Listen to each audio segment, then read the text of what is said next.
Miss আসসালামু আলাইকুম। আসসালামু আলাইকুম। ওয়ালাইকুম আসসালাম। ওয়ালাইকুম মিস আসসালাম। আসসালামু সবাই আলাইকুম। কেমন আছো? ওয়ালাইকুম আসসালাম। কেমন আছো সবাই? আলহামদুলিল্লাহ ভালো। ভালো আছি। আপনি কেমন আছেন? আলহামদুলিল্লাহ। ম্যাম আসসালামু আলাইকুম। ওয়ালাইকুম আসসালাম। আসসালামু আলাইকুম মিস। ওয়ালাইকুম আসসালাম। আসসালামু আলাইকুম। ওয়ালাইকুম আসসালাম। ওয়ালাইকুম ভালো আসসালাম। আছি।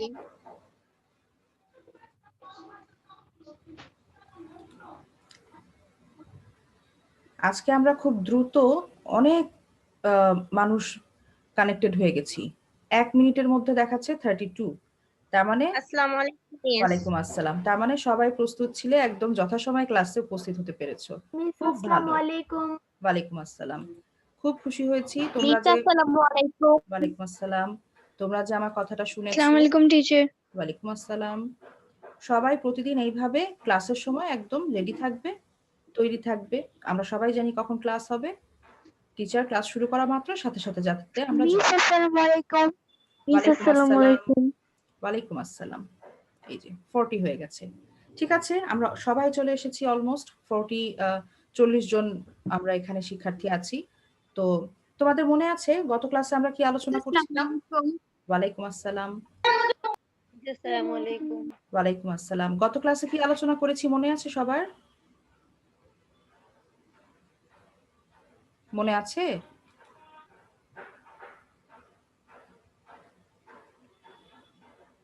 গত ক্লাসে আমরা পুরুষবাচক শব্দ থেকে স্ত্রীবাচক শব্দে রূপান্তর করা জি শিখেছিলাম, মিস।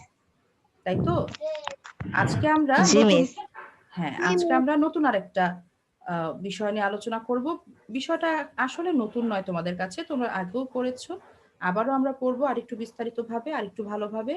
তার আগে বলে আসসালামু দিই আলাইকুম। ওয়ালাইকুম আসসালাম। তার আগে বলে দিই যে আমরা চ্যাটিং বক্সে এসে যে যখন ক্লাসে জয়েন করছি আমাদের নাম রোল লিখে ফেলবো। যারা পুরাতন ছাত্রী আমাদের স্কুলে ছিল গত বছর, তারা তোমাদের পুরো নাম লিখবে, আগের বছরের রোল নাম্বার লিখবে। যারা নতুন ভর্তি হয়েছো তারা পুরো নাম লিখবে এবং পাশে নিউ কথাটি লিখে দিবে। ঠিক আছে? তো আমরা আমাদের ক্লাস শুরু করতে যাচ্ছি। তোমরা যারা আছো এই মুহূর্তে তোমরা সবাই অ্যাটেন্ডেন্সটা দিয়ে দাও। আমাকে একটু জানাও যে তোমরা বইটা দেখতে পাচ্ছ কিনা। জি মিস। ঠিক আছে, আসসালামু সবার আলাইকুম ম্যাম। ওয়ালাইকুম আসসালাম। সবার সামনে নিশ্চয়ই বই, খাতা, কলম, পেন্সিল সবকিছু আছে। তো মিস। আমরা আজকে যেটা পড়ব সেটি হচ্ছে বচন, বহুবচন গঠনের সঠিক নিয়ম ও উদাহরণ। আমরা জানি বচন শব্দের অর্থ হচ্ছে সংখ্যার ধারণা। দাগ দাও। বচন, ব্যাকরণে বচন শব্দটির কথাটির অর্থ হচ্ছে সংখ্যার ধারণা। অর্থাৎ বচন দিয়ে আমরা বুঝতে পারি এখানে কি পরিমাণ ব্যক্তি, বস্তু বা বিষয়ের কথা বলা হচ্ছে। এটি একবচন না বহুবচন। তাই যে শব্দ দিয়ে ব্যাকরণে কোনো কিছুর সংখ্যার ধারণা প্রকাশ করা হয় তাকেই বলা হয় বচন। বাংলা ভাষায় বচন কত প্রকার বলো তো? 2 প্রকার। 2 দুই প্রকার। প্রকার। কি কি? এক বচন এক বহুবচন। বচন ও বহুবচন। এক বচন ও বহুবচন। গুড। এক বচন, বহু বচন। এক বচন হচ্ছে যা দিয়ে কোনো বস্তু, প্রাণী বা ব্যক্তির একটি মাত্র সংখ্যার ধারণা হয়। কতটুকু সংখ্যা? একটি মাত্র সংখ্যার ধারণা হয়, সেটি হচ্ছে এক বচন। যেমন বইতে দেখো আমাদের উদাহরণ আছে, পাখাটি খুঁজে পাচ্ছি না। এখানে এক বচন না বহু বচন? এক বছর। এক বচন। এক বচন। গুড। শিক্ষক বললেন 2 আর 2 4 হয়। এখানে শিক্ষক কোন বচন? এক বছর। এক এক বচন। বচন। এক বচন। গুড। যদি বলতাম যে আম, পাখিরা আচ্ছা, পাখির ডানাগুলোতে আঘাত লেগেছে, এখানে ডানাগুলোতে বললে আমরা কি বুঝতাম? কোন বচন? বহুবচন। বহুবচন। বহু বচন। আবার যদি বলতাম শিক্ষকেরা আমাদের স্নেহ করেন, তখন কোন বচন হতো? শিক্ষকেরা বহুবচন। বহুবচন। এই যে দেখো তোমরা কিন্তু বলতে পারছো কোনটি এক বচন কোনটি বহু বচন। কিভাবে বুঝতে পারছো? কোনো বিশেষ চিহ্ন আছে, তাই না? সেই চিহ্নগুলোই আজকে আমরা শিখব। প্রথমে আমরা দেখি এক বচন প্রকাশের উপায়গুলো কি কি। দেখো ক নম্বর দেয়া আছে বইতে। শব্দের মূল রূপের সাথে কোনো কিছু যোগ না করে। যেমন আজ স্কুল ছুটি, স্কুল শব্দটি লক্ষ্য করো, আজ স্কুল ছুটি, স্কুল শব্দটি হচ্ছে মূল শব্দ, এর সাথে কোনো কিছু যুক্ত হয়নি। এই কারণে আমরা কি মিস বলো, মিস আমাদের একটা ফ্রেন্ড ওয়েটিং রুমে আছে মনে হয়, ও কি নাম বলো আপনাকে তো? অ্যাড করতে বলেছে। কি নাম বলো? সামিয়া ইসলাম। সামিয়া ইসলাম। সামিয়া ইসলাম, কিন্তু ওয়েটিং রুমে কেউ নেই, ওকে চেষ্টা করতে বলো আবার। আচ্ছা, স্কুল ছুটি, এখানে যেহেতু স্কুল শব্দটি মূল শব্দ, এর সাথে কোনো কিছু যুক্ত হয়নি, তাই আমরা কি বুঝতে পারছি এটি কোন বচন? এক বচন। এক বচন। এক বচন। এই যে আমি এখন এখানে একজনকে দেখতে পাচ্ছি, মারিয়া হোসেন তানিশা, এছাড়া আর কেউ নেই। তানিশাকে অ্যাড করে নিলাম। আচ্ছা, যেহেতু শব্দের সাথে কিছু যুক্ত হয়নি, সেহেতু আমরা এটাকে এক বচন বুঝতে পারি। যেমন বাস ঢাকা ছেড়েছে, পৃথিবীতে কি একটি বাস আছে? নাই, পৃথিবীতে অনেক বাস আছে। কিন্তু আমরা যদি বলি বাস ঢাকা ছেড়েছে, তখন আমরা একটি বাসের কথাই বুঝি। কেন বুঝি?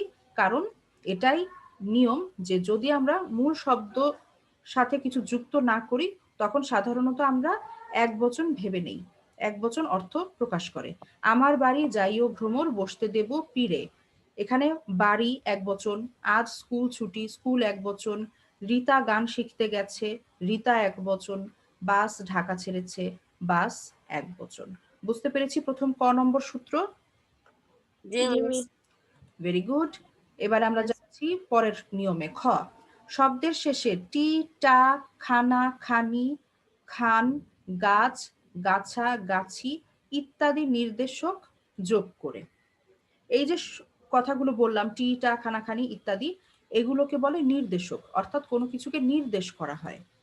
এই নির্দেশকগুলো যোগ করে আমরা এক বচন প্রকাশ মিস করি। আসসালামু আলাইকুম। ওয়ালাইকুম আসসালাম, অ্যাটেন্ডেন্স দিয়ে দাও। আসসালামু আলাইকুম। ওয়ালাইকুম আসসালাম, যারা জয়েন করেছো এখন অ্যাটেন্ডেন্স দিয়ে দাও।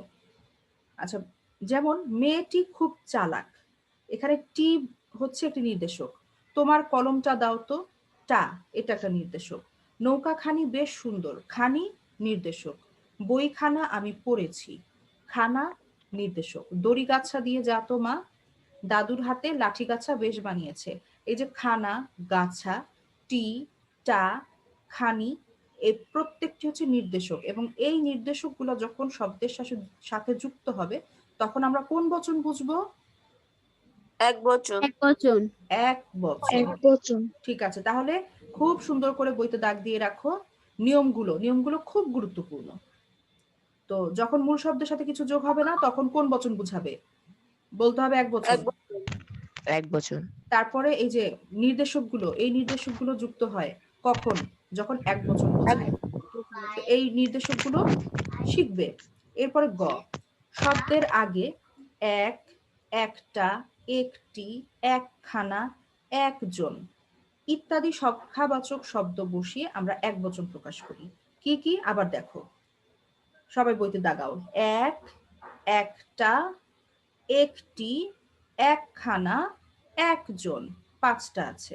এই সংখ্যাবাচক শব্দগুলো শব্দের আগে বসিয়ে আমরা এক বচন প্রকাশ করি। যেমন এক দেশে ছিল এক রাজা। দেখো এখানে দেশে কথাটির আগে আমরা কি বসিয়েছি? এক। রাজা শব্দটির আগে বসিয়েছি এক। এইভাবে আমরা দেশের আগে এক দেশ যখন বললাম, তখন বোঝাচ্ছে এক। এক রাজা যখন বললাম, রাজা শব্দের আগে এক বসালাম, তখন কি বুঝালাম? এক বচন। তোমার সাথে একটা কথা ছিল, এক বচন বোঝাচ্ছে, একটা। একটি কলম নিয়ে দু ভাইয়ের মধ্যে টানাটানি শুরু হয়েছে। এই যে একটি, এক বচন। একখানা ইংরেজি খবরের কাগজ এনো তো, একখানা, এক বচন। একজন ছাত্র এসেছিল তোমার কাছে, একজন, এটাও এক বচন। তাহলে দেখো পাঁচটি শব্দ, এক, একটা, একটি, একখানা, একজন। এই শব্দগুলো, এগুলোকে বলে সংখ্যাবাচক শব্দ। এই সংখ্যাবাচক শব্দগুলো বসিয়ে আমরা এক বচনের ধারণা প্রকাশ করি। বুঝেছি আমরা এক বচনের বিষয়টা সবাই? জি মিস। গুড। এবারে দেখো বহুবচন। যে শব্দ দিয়ে একের অধিক সংখ্যক বস্তু, প্রাণী বা প্রাণীর ধারণা পাওয়া যায়, তাকে বহুবচন বলে। যেই শব্দ দিয়ে একের চেয়ে বেশি, বহুবচন মানেই হচ্ছে একের চেয়ে বেশি, অর্থাৎ 2 থেকে শুরু। যদি দুটো বোঝায় তাহলেই বহুবচন হয়ে যাবে। এক বচন দিয়ে শুধু একটিকে বোঝায়, আর 2 থেকে শুরু করে অর্থাৎ একের বেশি হয়ে গেলেই সেটা বহুবচন হয়ে যায়। তো যে শব্দ দিয়ে আমরা একের অধিক সংখ্যক বস্তু, ব্যক্তি বা প্রাণীর ধারণা পাবো তাকে আমরা বলবো বহুবচন। যেমন আমরা সেখানে গিয়েছিলাম, ছেলেরা মাঠে বল খেলছে, শিশুগণ দেয় মন নিজ নিজ পাঠে, রাখাল গরুর পাল লয়ে যায় মাঠে। এখন আমরা সেখানে গিয়েছিলাম মানে কয়জন? একজনের বেশি নিশ্চয়ই। একজনের বেশি না হলে তো আমরা হবে না, বহুবচন। ছেলেরা, রা দিয়ে আমরা বুঝলাম যে একটির বেশি ছেলে। শিশুগণ, গণ দিয়ে বুঝলাম যে এখানে একটির বেশি শিশু আছে। গরুর পাল, পাল দিয়ে বুঝতে পারছি যে এখানে একটি গরুকে নিয়ে মাঠে যায়নি, অনেকগুলো গরু, গরুর দল নিয়ে মাঠে গেছে। তো এই যে রা, গণ, পাল, এগুলো দিয়ে আমরা বুঝতে পারলাম এগুলো বহুবচন প্রকাশ করছে। ওকে, এবারে দেখো বহুবচন গঠনের নিয়মগুলো কি। 1 নম্বর, শব্দের শেষে রা, এরা, গুলো, গুলি, দের এই বিভক্তিগুলো যুক্ত করে আমরা বহুবচন প্রকাশ করব। সবাই ভালো করে বইতে দাগ দিয়ে দাও। শব্দের শেষে কি যুক্ত করব আমরা? রা, এরা, গুলি, গুলো, দের। যেমন ছেলেরা, ছেলেরা বল খেলছে, এখানে কি যুক্ত হলো শব্দের শেষে? রা, ছেলেরা রা যুক্ত হয়েছে। এরা, ভাইয়েরা আমার, রক্ত যখন দিয়েছি রক্ত আরো দেব। ভাইয়েরা, এখানে কি আছে বলো? কি যুক্ত হয়েছে এরা। শব্দের শেষে? এরা, ভাই যোগ এরা, ভাইয়েরা। গুলো, আমগুলো রাজশাহী থেকে এসেছে, এখানে শব্দের শেষে যুক্ত হলো কি? গুলো। এবার দেখো গুলি, বইগুলি জায়গা মতো তুলে রাখো। গুলি, গুলি দিয়ে কি বোঝালো? বহুবচন। দের, মুক্তিযোদ্ধাদের আমরা শ্রদ্ধা করি, এখানে দের যুক্ত হয়েছে, মুক্তিযোদ্ধা তার সাথে যুক্ত হয়েছে দের। এভাবে আমরা বহুবচন প্রকাশ করলাম। 1 নম্বরটা বুঝেছি সবাই? Yes, ma'am.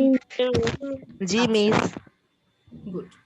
এবারে 2 নাম্বারটা ভালোভাবে বুঝতে হবে। দেখো অনেকগুলো শব্দ আছে, শব্দের শেষে গণ, বৃন্দ, বর্গ, কুল, মণ্ডলী, মালা, গুচ্ছ, পাল, দল, দাম, ঝাঁক, আবলি, সব, সমূহ, রাজি, রাশি, কুঞ্জ, শ্রেণী ইত্যাদি সমষ্টিবাচক শব্দ যোগ করে।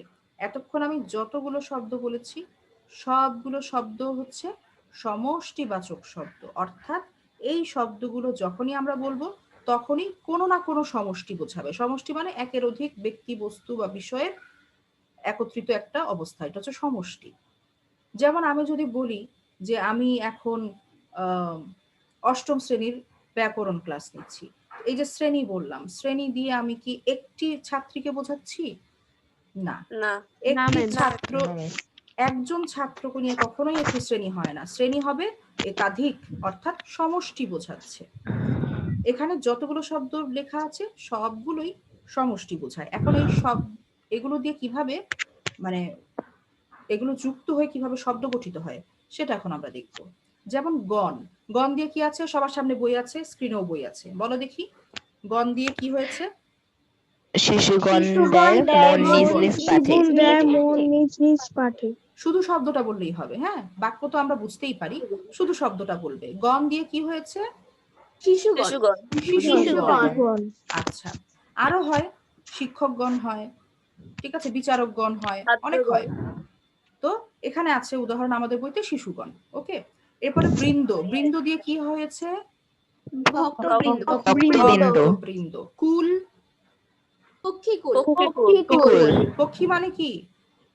পাখি। পাখি। আচ্ছা, মণ্ডলী, শিক্ষক মণ্ডলী। গুড। মালা, পর্বতমালা।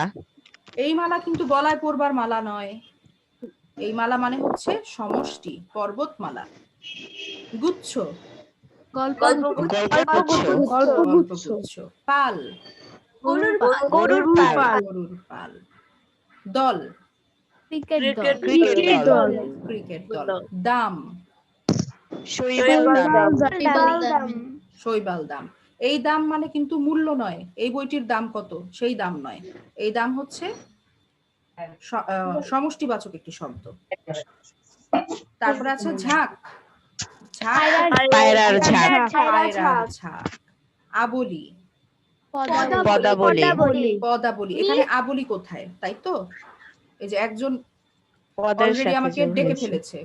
পদ যোগ আবলি সমান সমান পদাবলী। বুঝেছি পদাবলী কি? জি মিস। জি পদ মিস। যোগ আবলি, সন্ধি হয়ে গেছে, পদাবলী। সব, সব দিয়ে কি হয়েছে?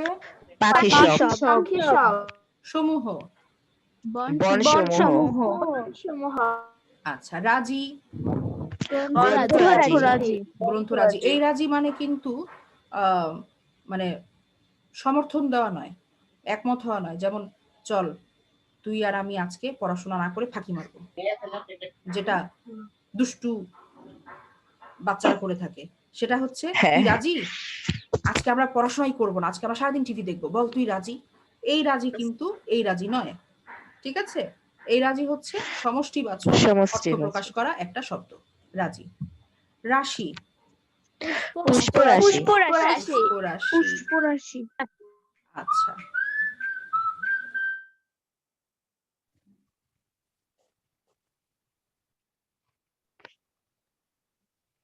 বাঁশিও বাজায়।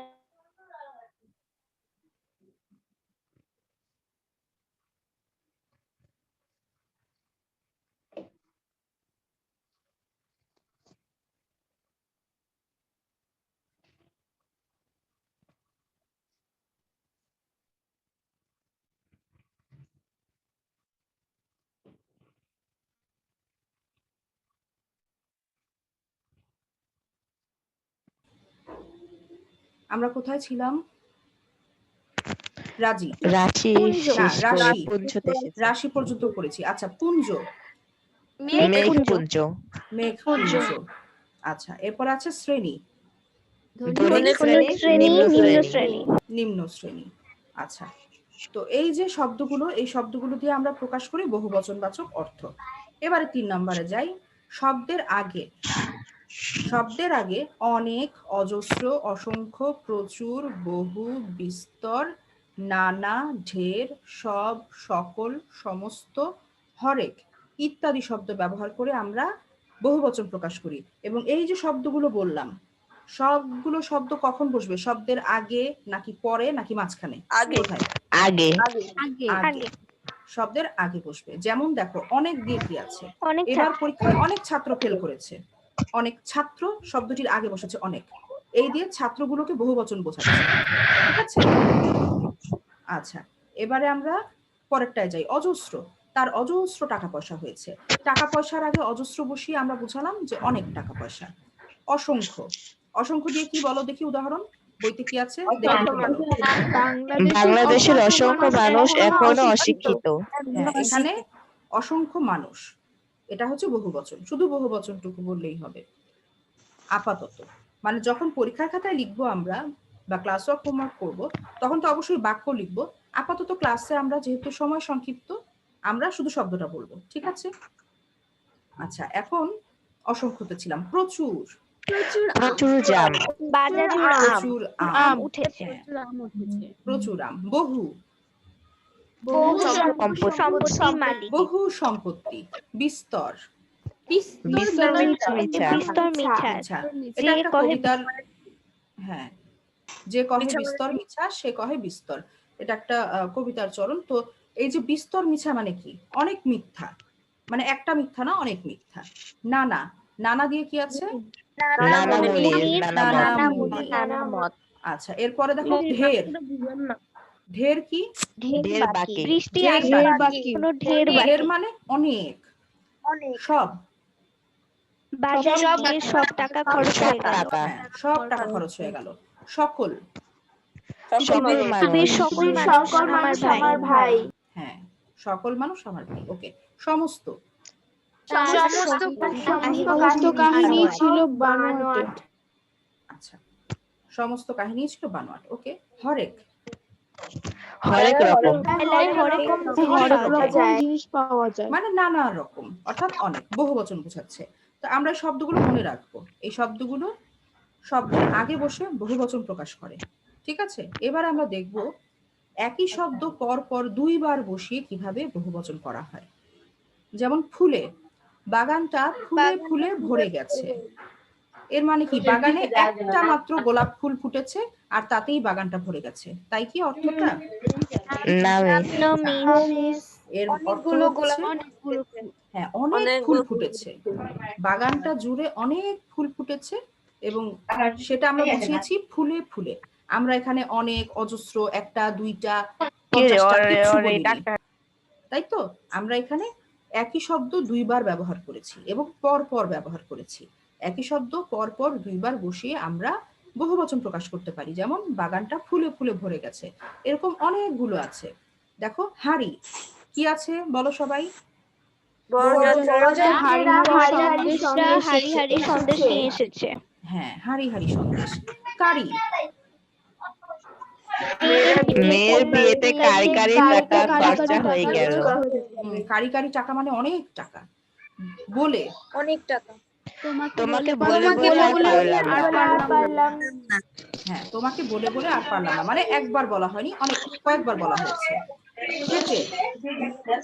আমি খেটে খেটে সারা হলাম। আমি খেটে খেটে সারা দাঁড়ে। দাঁড়ে দাঁড়ে ঘুরেও আজ ছোট। আমাদের ছোট গায়ে ছোট ছোট ঘর। আচ্ছা, বড়। বাবা বড় বড় আম এনেছে। ঘরে। আজ ঘরে বিজয়ের আনন্দ। বিজয়ের আনন্দ। বিন্দু।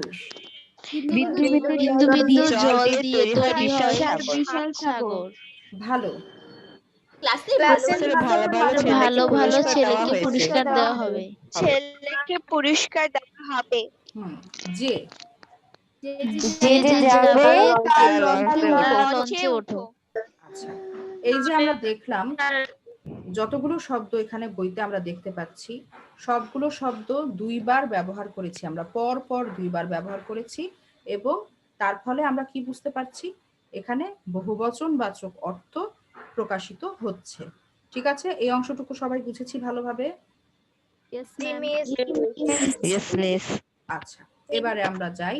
দেখো ৫ নম্বর নিয়ম, আগে সংখ্যাবাচক শব্দ বসিয়ে যাকে বহুবচন করতে চাই তার আগে আমরা কি বসাবো? সংখ্যাবাচক শব্দ। যেমন কাঞ্চনের বিয়েতে স৫ অতিথি খাবে। অতিথি শব্দটাকে বহুবচন করছি আমরা। অতিথি শব্দটার বহুবচন করতে গিয়ে আমরা কি বললাম? স৫। স৫ একটি সংখ্যাবাচক শব্দ। অতিথি শব্দের আগে বসিয়েছি, পরে বসাইনি কিন্তু। এই সংখ্যাবাচক শব্দগুলো কোথায় বসবে? আগে শব্দের আগে বসবে। আচ্ছা, তারপরে দেখো শিয়াল তার ৭ ছেলেকে কুমিরের কাছে পড়তে দিল। এই গল্পটা আমরা সবাই জানি। কুমিরের ৭টি ছানা ছিল। শিয়াল তার ৭ ছেলেকে কুমিরের কাছে পড়তে দিল। এখানে দেখো ছেলের আগে কি বসিয়েছি আমরা? ৭। এভাবে আমরা বহুবচন করলাম। তারপরে কি আছে? ১০ কেজি রসগোল্লা দিন তো। কেজির আগে কি বসিয়েছি? ১০। ১০ একটি সংখ্যাবাচক শব্দ, আমরা বহুবচন বুঝলাম। এবারে তুমি যদি ১ কেজি বলতো? ১ কেজি বললে তো একটি কেজি বোঝাতো, তখন তো এক বচন হয়ে যেত। আমরা এই নিয়মটা পড়েছি তো একটু আগেই। দেখো আবার দেখিয়ে দিচ্ছি। এক, একটি, একখানা, এগুলো থাকলে কি হয়? ১০ ১০ হয়? এক বছর হয়। এক বচন হয়। কোথায় গেল নিয়মটা? কত নাম্বার নিয়ম ছিল যেন? ৬ নাম্বার। খ নাম্বার। হ্যাঁ, এই দেখো। খ না বাবা, গ। শব্দের আগে এক, একটা, একটি, একখানা, একজন, এই সব সংখ্যাবাচক শব্দ বসিয়ে আমরা এক বচন প্রকাশ করি। সুতরাং ১ কেজি বললে সেখানে অনেকগুলো রসগোল্লা, কিন্তু কেজি একটাই, সুতরাং এক বচন। এবারে দেখো, কখনো কখনো এক বচনের রূপ দিয়ে আমরা বহুবচন বোঝাই। সেটা আমাদের অর্থ মানে অর্থটা বুঝে ঠিক মিস করতে যদি হবে। 100 কেজি হতো তখন 100 কি এক বচন না বহু বচন? ম্যাম বহু বচন। বহু বচন। তাহলে 100 কেজিও বহু বচন। আচ্ছা, কি বলছিলাম? 6, কখনো কখনো এক বচনের রূপ দিয়ে, কখনো কখনো এক বচনের রূপ ব্যবহার করে আমরা বহু বচন বোঝাই। বুঝতে হবে অর্থটা। আমরা ব্যবহার করছি এক বচনের শব্দ, এক বচনের যে রূপ সেটাই ব্যবহার করছি। সবাই মিউট করো আপাতত, সবাই মিউট হয়ে যাও, শব্দ আসছে।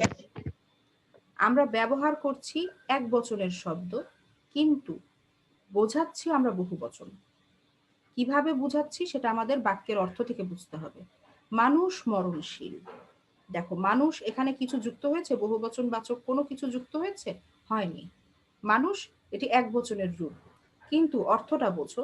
মানুষ মরণশীল, পৃথিবীতে কত মানুষ আছে, কোটি কোটি, তার মধ্যে কি মাত্র একটা মানুষ মরণশীল আর বাকি সব মানুষ অমর? তাই কি? তা তো না। অর্থাৎ সব মানুষই মরণশীল, যত মানুষ আছে সব মানুষই মরণশীল, কিন্তু আমরা বলছি এক বচন, বোঝাচ্ছি কি? বহু বচন। লিখছি বা বলছি এক বচন, বোঝাচ্ছি বহু বচন। এটাও একটা ব্যতিক্রমী ব্যবহার। যেমন বাঙালি সব পারে, বাঙালি তো একজন মানুষ নয়, সবাই বাঙালি। বাংলা ভাষা যারা কথা বলছে সবাই বাঙালি, তো একজন নয়। জি মিস। বলছি আমরা এক বচন, বোঝাচ্ছি কোনটা? বহু বচন। বহু বচন। এরপরে দেখো, বাজারে লোক জমেছে, বাগানে ফুল ফুটেছে, পোকার আক্রমণে ফসল নষ্ট হয়, বনে বাঘ থাকে, গরু আমাদের দুধ দেয়। দেখো, একটা বাগানেই ফুল ফোটে না, সব বাগানেই ফুল না ফোটে। ম্যাম। বাজারে লোক জমেছে, একটি বাজারেই শুধু লোক আসে? সব বাজারেই লোক আসে। সব বচন। হ্যাঁ, পোকার আক্রমণে ফসল নষ্ট হয়। ক্ষেতের এই যে বিশাল ক্ষেত, একটা মাত্র পোকা কি আসে? না, পোকার দল বেঁধে অনেক। আসে। তারপরে বনে বাঘ থাকে, একটি মাত্র বাঘ বনে থাকে না। গরু আমাদের দুধ দেয়, কেবল একটি মাত্র গরু আমাদের দুধ দেয় না, সব গরুই দুধ দেয়। সুতরাং জি। এই যে শব্দগুলো, মানুষ, বাঙালি, বাগানে, বাজারে, পোকা, বাঘ, গরু, এই যে ব্যবহার, এর বাইরেও আছে, খুঁজলে এর বাইরেও আমরা পাবো। আপাতত বইতে যা আছে আমরা সেটুকু করি। এই যে শব্দগুলোর ব্যবহার দেখলাম, যে কখনো কখনো এক বচন ব্যবহার করি আমরা, কিন্তু এক বচনের রূপ ব্যবহার করি, কিন্তু বোঝাই বহু বচন। এই যে ব্যতিক্রম ধর্মী ব্যবহার, এটা কি? এগুলো গুরুত্বপূর্ণ, মনে রাখবে।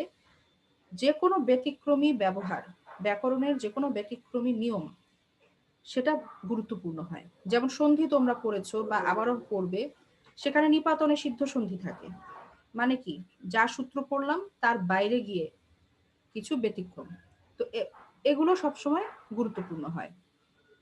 তো এটাও পড়বে। যদি প্রশ্ন করি যে বনে বাঘ থাকে, এখানে বাঘ কোন বচন প্রকাশ করছে, তখন বাঘের সাথে তো বাঘের আগে একটি নাই, আবার বাঘ গুলোও নাই, দিয়ে দিলাম ম্যাম এক বচন, একদম কনফার্ম। বহু বচন।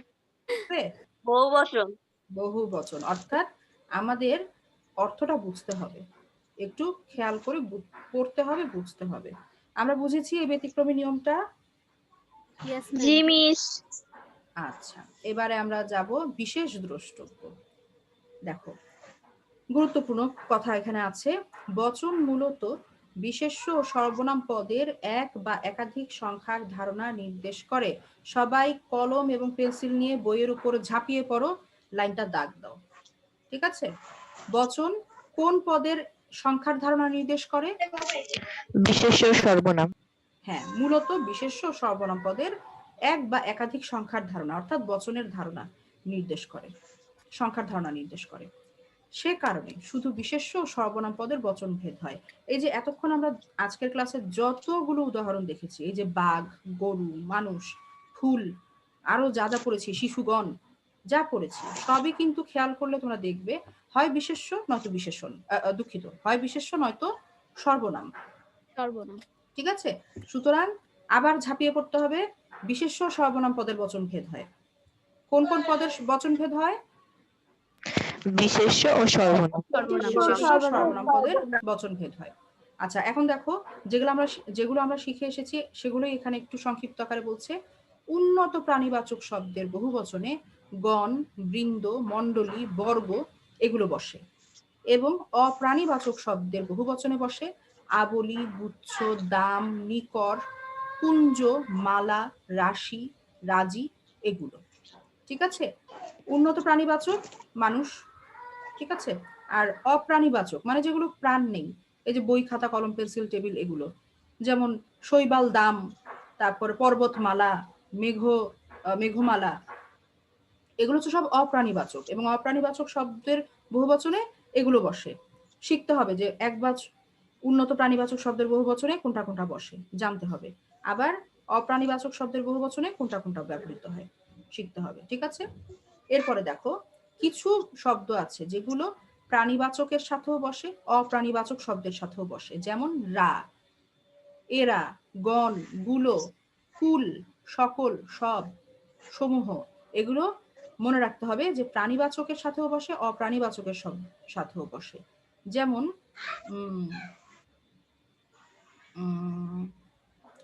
ছেলেগুলো মাঠে দৌড়াচ্ছে, এই যে গুলো বসলো ছেলের সাথে, ছেলে কি প্রাণীবাচক না অপ্রাণীবাচক? প্রাণী। প্রাণীবাচকের সাথে বসলো। আবার দেখো, বইগুলোতে মলাট দিতে হবে। এখানে বইগুলো কি প্রাণী না অপ্রাণী? অপ্রাণীবাচক। তাহলে এই যে গুলো, এটা প্রাণীবাচকের সাথেও বসলো, অপ্রাণীবাচকের সাথেও বসলো। অর্থাৎ এই যে কয়েকটি দেখতে পাচ্ছি আমরা, রা, এরা, গণ, গুলো, কুল, সকল, সব, সমূহ, এই কয়টি প্রাণীবাচক ও অপ্রাণীবাচক উভয় শব্দের বহুবচনে ব্যবহৃত হয়ে থাকে। এটা আমাদের খুব ভালোভাবে মনে রাখতে হবে। এরপর শেষ যে ব্যাপারটি সেটা হচ্ছে, বাংলা বাক্যে আমরা অনেক সময় বহুবচন করতে গিয়ে ভুল করে ফেলি এবং আমরা বুঝি না যে আমরা ভুল করছি। সেই ভুলটা কি? আমরা একই সঙ্গে একাধিক বহুবচন ব্যবহার করি। একাধিক বহুবচনবাচক শব্দ আমরা একটি বাক্যে ব্যবহার করে ফেলি, এটা ভুল। যেমন আজকের ক্লাসে সকল ছাত্রীরা উপস্থিত, এখানে ভুল আছে। সকল একটা বহুবচনবাচক শব্দ, আবার রা এটাও বহুবচনবাচক। তাহলে সকল এবং রা দুটোই কি বসবে? সকল ছাত্রীরা আজকে উপস্থিত হবে, এটা হবে না, এটা ভুল। সকল ছাত্রী। সকল ছাত্রী আজকের ক্লাসে উপস্থিত, এটা হচ্ছে আমার স্বপ্ন এবং এটা হচ্ছে শুদ্ধ। ঠিক আছে? তো সকল ছাত্রী আজকের ক্লাসে উপস্থিত, এখানে সকল যেহেতু বলেছি বহুবচনবাচক, তাই ছাত্রীরা হবে না। দেখো বইতে আছে সকল ছাত্রদের বুঝিয়ে দেওয়া হয়েছে, এটি ভুল। শুদ্ধ হচ্ছে সকল ছাত্রকে বুঝিয়ে দেওয়া হয়েছে, অথবা ছাত্রদের বুঝিয়ে দেওয়া হয়েছে। এই যে দের বললাম, দের দিয়েও বহুবচন বুঝায়, তখন আর সকলের দরকার নেই, হয় সকল বলবো আর নয়তো দের, রা এরকম বহুবচন বসাবো। ঠিক আছে? বুঝতে পেরেছি আমরা এই অংশটুকু কিভাবে ভুল হয় আর শুদ্ধটা কি? আচ্ছা, ঠিক আছে। তো আমাদের বচনের আলোচনা আমরা আজকে আলহামদুলিল্লাহ শেষ করতে পেরেছি। সবাই কি বুঝেছি বচনের বিষয়টা? নিয়মগুলো সব বুঝেছি? আচ্ছা, এবারে ঝটপট বলো তো, অ্যাটেন্ডেন্স দেওয়ার কেউ বাকি আছো? আচ্ছা, তাহলে আমি এটা সেভ করে ফেলছি, কেউ বাকি নেই।